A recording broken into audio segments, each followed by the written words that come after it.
gentlemen, this is Vince Miller. Thanks so much for joining me for this devotional. We're just navigating right now through the book of Proverbs. Thanks for joining me. If this is your first time, right now we're in Proverbs chapter 20. I'm going to read verse 22.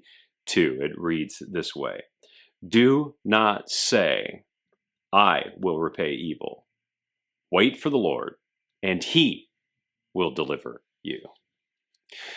You know, through junior high and high school, I was never really the big man on campus. I was a little shorter and smaller than most of the other kids, just trying to figure out what it meant to be a man. I was raised actually by a single mother who was rarely around and had little exposure to men. So during my teens, I got a lot of my understanding of manhood from television and movies. Don't laugh. Two movie series were very influential in my understanding of what it meant to be a man. A series of Rocky and Rambo movies.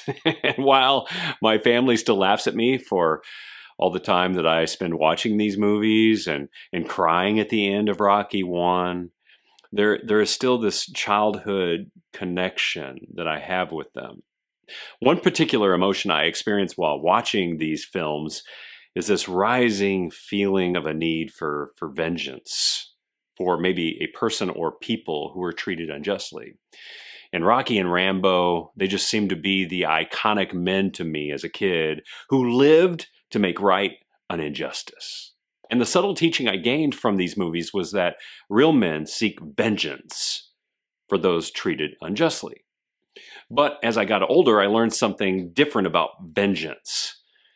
It's that no man is righteous. No one. Therefore, no man can rightly take vengeance. In addition, I discovered it's tough for a man to regulate his vengeance without exceeding the injury of the crime.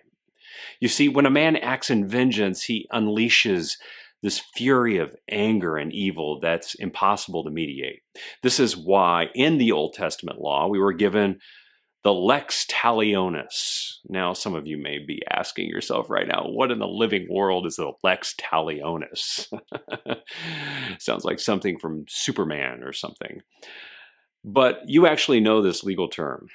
It's a Latin phrase for the law that reads this way: eye for eye, tooth for tooth, hand for hand, and foot for foot. From Exodus 21, verse 24. And the meaning of this law is this: it's that the punishment for any injustice should not exceed that of the injustice. In other words, you can't take 2 eyes for 1 eye. You can't take 2 feet for 1 foot. So the punishment should not exceed that of the crime. And many of us have already replayed that scene from the Oscars. We've seen it on maybe social media for the last couple of days.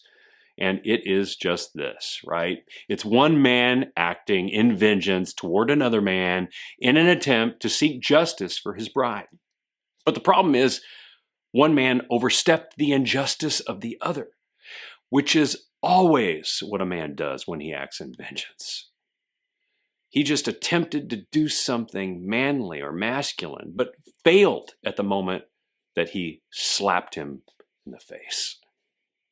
And fellas, this is why vengeance is something we really need to leave to God. Only God is righteous. He's the only one. Therefore, only he can exert righteous vengeance. There are dozens of verses to support this all over the Bible, but here's one memorable occurrence from the book of Romans. Paul said this: Beloved, never avenge yourselves, but leave it to the wrath of God, for it is written, Old Testament, quote here, vengeance is mine, I will repay, says the Lord. And fellas, you have to admit, God's far more positioned to measure out a righteous judgment than we are. He's far more creative and righteous than we will ever be. In fact, his son, Jesus, the only real man, by the way, took God's vengeance for our sin. He suffered innocently on a cross at the hand of sinful men so that we might know the righteousness of God.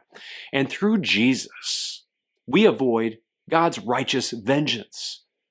I would say that's pretty creative and just and vengeful and righteous all at the same time. And you, in anger, will never come up with an idea that's that good. So just do this. Leave vengeance to God and let Him do the delivering. He can and will deliver you.